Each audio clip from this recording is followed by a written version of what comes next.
Inside Story Uganda, real source of political updates.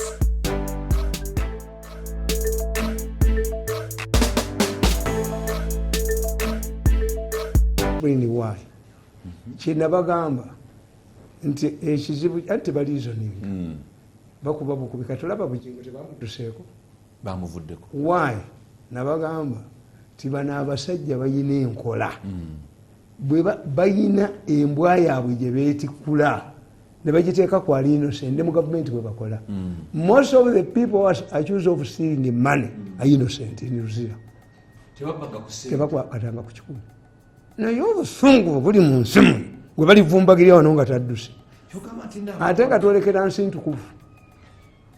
Ensi yetwolekera ntukuvu nze kyolaba ndigidda waayi siyinza kufa kati nga sinalaba ku nsi ntukuvu. Siyinza kufa nga sinalaba ku nsi ntukuvu. Musumami kwa Kiswahili tunasema musumami. Musumami wetu abajogeddwa abaniriddwa akabafuliddwa ebidoli. Musumami wetu ni nani? Jenerali Kijana. Buli bye alaga wa Jenerali Kijana. Buli bajonze ogenda wa Jenerali Kijana. Buli baniyedeka ne bamufuula ebidoli ali wa Jenerali Kijana. Niye lwakibana ate abatakwatibwako nsonga be bali e Ruzira Buba bagendeyo batya kibalya kitya nkubulidde zamwe writer kyabalya kitya kana kataba nakawandiika ddi dated 15 April 2013 nembagamba killing a medical doctor to save a cobra. Anna wandika akabanyampi tebakategeera. Omunyampi ye muntu avunaanibwa okuliza omusango gwatazangako. Tuula wali kati. The politics of banyampi nako nakawandiika. Nze bana basajja nabeerera b'emyaka nesitodinga abajozi bali aba bali bania baba bania kyobala nti nze mbalemeredde buli wamu wonna kati bali ku kimu agenda kufa. Okay, mbalire ennaku 7 naye nammwe financial crisis gye tuli gye ndimu. Calabash of beer is paid for by Calabash of beer. Ani asetting abantu bano bone babakwata bazimba structure yaabwe nti monitor bwekuba bugingo. 6 questions to be answered by bugingo. Nenambuzi najja y'olutwi nisempa najja y'olutwi kati bugingo ne bayita press conference yete bamuwa ani atamuwa ati immediate mukolako nekana akabukene kati mwebiri ne bakubire badduka kubanzimba manyi. Ekyabaswaziza ennyo bazinidde ku mufu ng'ate tannafa. Ngwanze bwe bazunga mbwajja kufa mwesibatta obujozi bwo. Tafire ya gavumenti akyakola kunoonyereza nga poliisi bazuule balabe for the first time. Handa badengeze watafire twogera otafire mukwano gwa. Akasajja ne kantabula omutwe. Tewazzeeyo. Kawa ya advice nenunye ntubinji kabatule. Obadde yagala kufuna ntebe.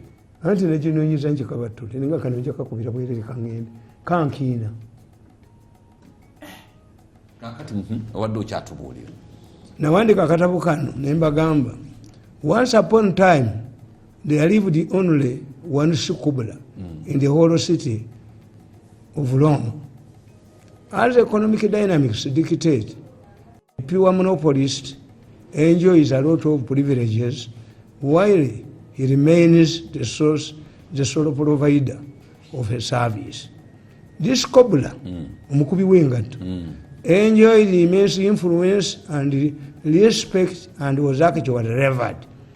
Like other celebrities, he lacked discipline and often engaged in wrangles, fighting in bars and snatching other men's spouses because of his unique service in town. During one of his regular brawls, he killed a fellow patron and was arraigned before court. During his absence from the city, those with need of his services suffered, and nobody took advantage of it, making the Cobra even more important. The day he was going to be sentenced, the courtroom was filled to capacity, and others followed the proceedings from outside the court. Before passing the verdict, The judge perused through the evidence incriminating the Kobula beyond reasonable doubt. It was clear that he was going to fail to lose the case. The judge, however, asked the Kobula to tell court in mitigation why he would not be penalized according to the laws of Rome. The Roman tradition was that once convicted, she would pay by his own life this penalty. It was at this juncture that a man inside the courtroom stood up to raise an issue. I quote him, Roman Empire, I have something important to tell you, my lord, he said. The judge allowed him to proceed. I quote him again. As you know, this is the only Kobula in this city. His demise will mean that we shall lose his services forever. All of us know that if he dies, we shall suffer. The judge asked him further what the court would do ought to given the crystal clear evidence against the Kobula and in the face of the Roman tradition that had to be followed strictly. The man stood up again and clarified that although the Roman justice required the convict to be killed, it did not mean that the killer himself would die. This meant that what was needed was to kill a person to satisfy the spirit of the dead. Therefore, under this arrangement, this Kobula would be saved by killing another person in order to satisfy the spirit of the man he killed. The question was asked as to who would be killed instead of the greater Kobula. The man urged again that since there were many medical doctors in Rome, one should be killed, the innocent one should be killed in order to save the city, the only city Kobula. The suggestion was taken unanimously, and one of the medical doctors was killed to save the Kobula who had actually committed the murder. I said, this above explanation reminds me of the side director Grace Akulo, how she exercised official duties. In her wisdom, she can release the culprits to go scot-free and arrest or harass the innocent one. She kills the innocent medical doctor in order to save the powerful corrupt officials in the government. She does not premise her judgment on fairness, and as the Roman judge abandoned the tradition, Roman practices of fairness and justice. Let me be clear. The Catosiro saga has attracted a lot of hot debate. However, Akulo deliberately shielded the real culprit, the wrongdoers. These have been her practice, using a network of shrewd younger men in both inside and outside the government who control the media in Uganda. They directed their focus on the medical doctor, leaving the murderer Kobula to escape justice. Muloma mwalimu omukubi w'engatto ogwo kubanga olina okumanya ti ebyafaayo omusanvu obujjo twaziyitanga the hanging gardens of Babylon. Oluguudo lw'obujjo oluli luddawa Muloma. Why? The Romans baali bakozi ba nguudo up to today ffe twakuliranga study ekola nga bebakola bastaling abayitale be basinga okukola engatto ereze ebbeeyi twazambalanga Italy, abafalansa masuuti tubimanyise ati bye mwakuliramu. Kakati omusajja omukubi w'engatto yali omu mu kibuga Roma.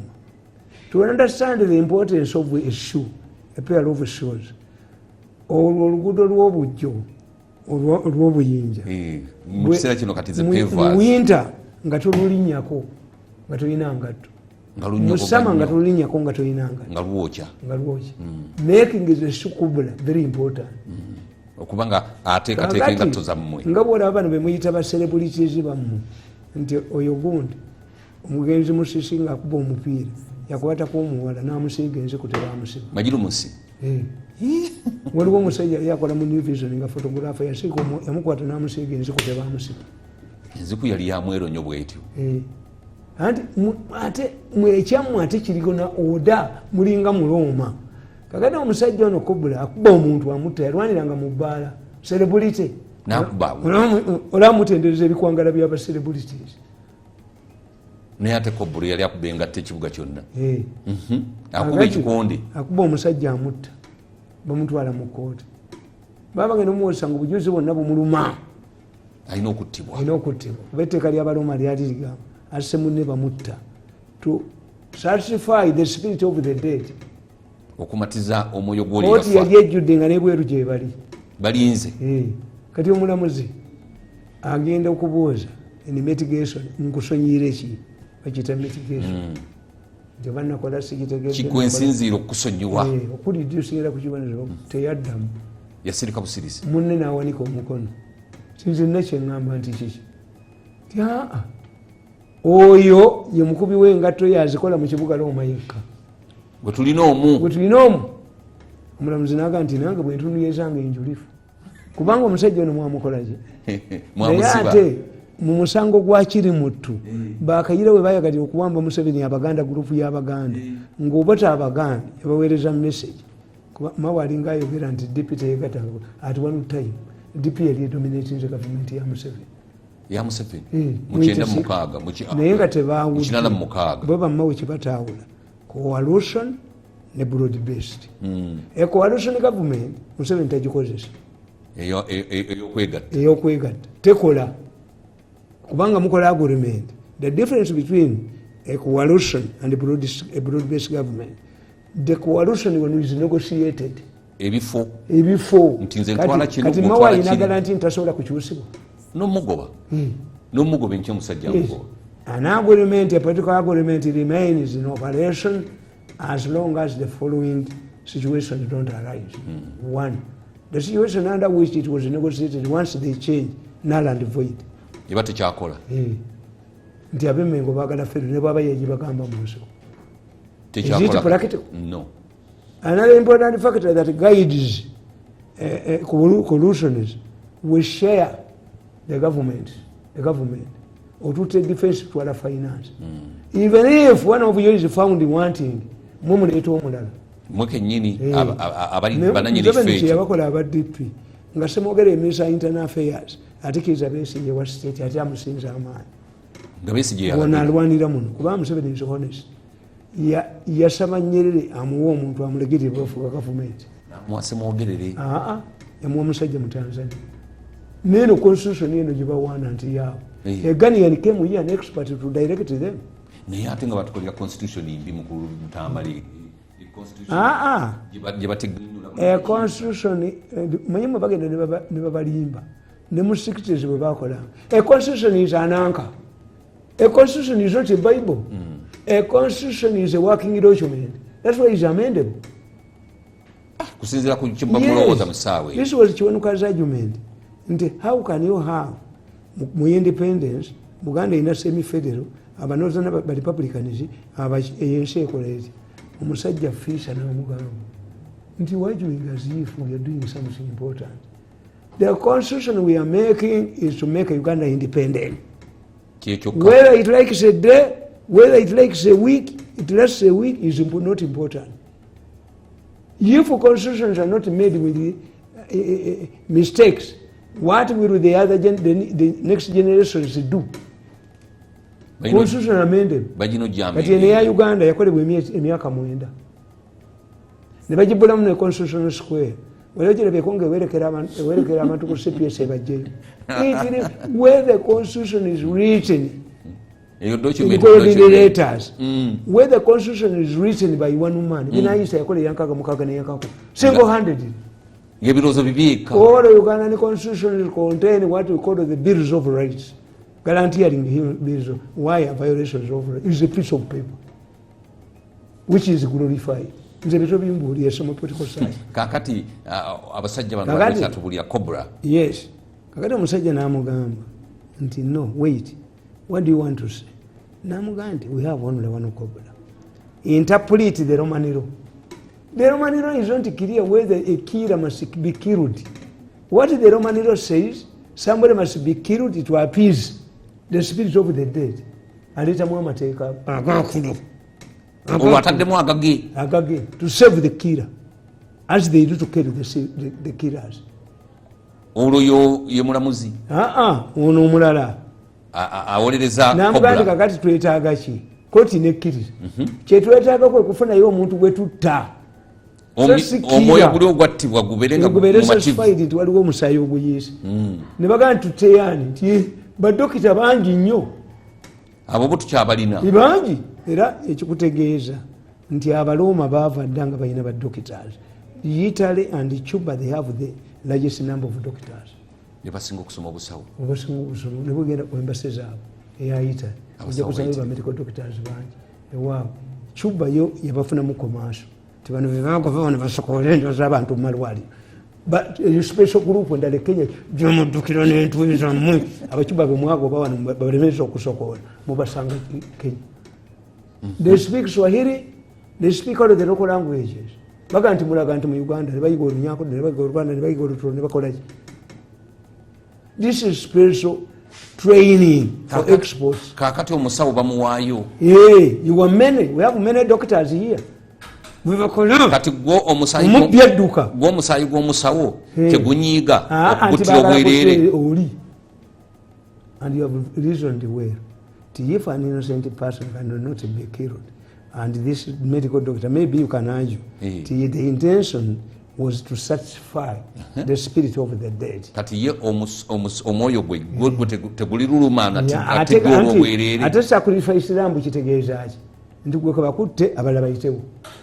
Abantu tebakitegeeza sacrifice lambu obeere ng'ekiweebwayo kiva mu Yudaaya. The Jews bakwatindika ne bagyokya famire zaabwe zonna ab'omu famire ne bagiwandulako amalusu egende n'ebibi byayo. This is what we use in politics. Temuddira omukulembeze ne mumufuula tuyita penaseya ye gwe mugjayo ne mumukolimira byonna gavumenti neefuuka ya Museveni nga beminisita byesente byekukumi. That's why where the government follows. Oba opposition nakulose nga wa government nagenda mu opposition bamukubira enduulu. You reduce the government to the president.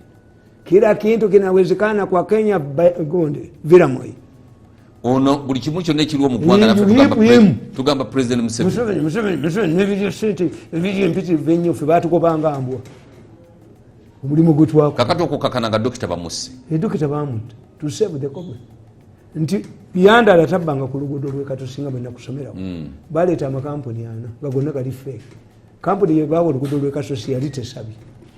Kati Byandala ayingiriramu ate wa kugambye ripooti weeri ripooti eri mu katabo kano era ke kamu kukabanyiiza nti baakutirawo tayimu teebo ne bakugamba ani yazza omusango tayimu ki person responsible jibujjo kujenerali kijana byonna bijja kuvaayo.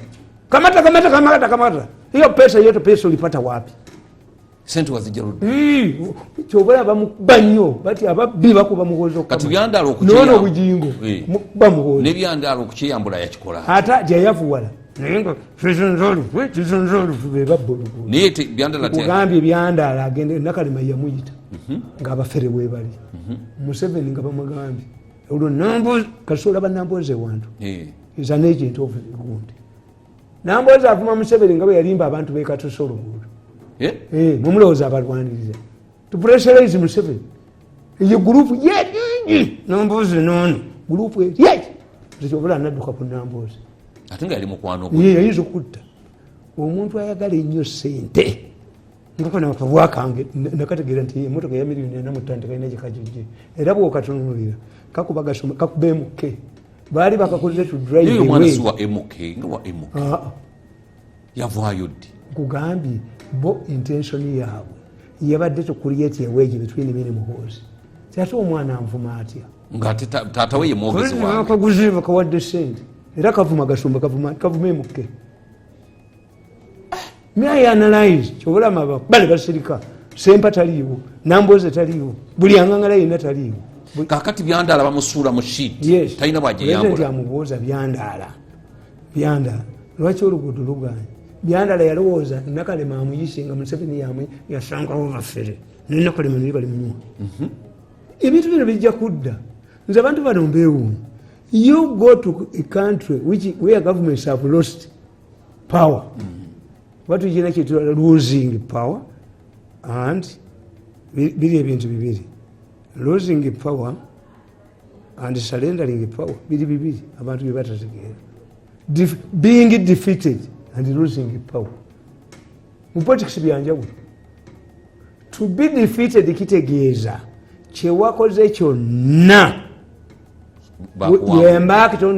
mubbye sente mubbye buli wamulumbye amalwaliro g'abantu mubasokodde enda amalwaliro bagadduseemu achievement ya Museveni era nakatabo kange Museveni the revolution kivava banga bampita mwangu ne president Museveni naye omuzimu gwange kikuli bakola baana muli aba ebigendererwa bye byamutwala mu nsiko bikyatanga andi kugambe between 86 and 94 Museveni yalina resources yagema endwadde yaguma sirimu yaza rejuvenated Uganda as boom era that's why nti Uganda kakati nga yibalibwa kugambye nti eno tekyali setegeka nkuŋŋaana eno Uganda ate resources zamwe zigende obanga ne African Union yaddayo ku headquarters ni ate Africa tuzitegere biramu naye you are depleting your resources okola amafandali banoonya kubba mujja kugwa kansoke nkuwumuzemu omulungi omulabi wa Baba TV tukyali mu programu yaffe n'oganga mukama kitundu kyaffe kino ekisembayo the big story nine mukadde waffe Tamale Mirundi kansunsubuga obubaka mbulabi wano ne mukulu Ben Kiyagawe Masanafu nawe obubaka mbulabi katusooke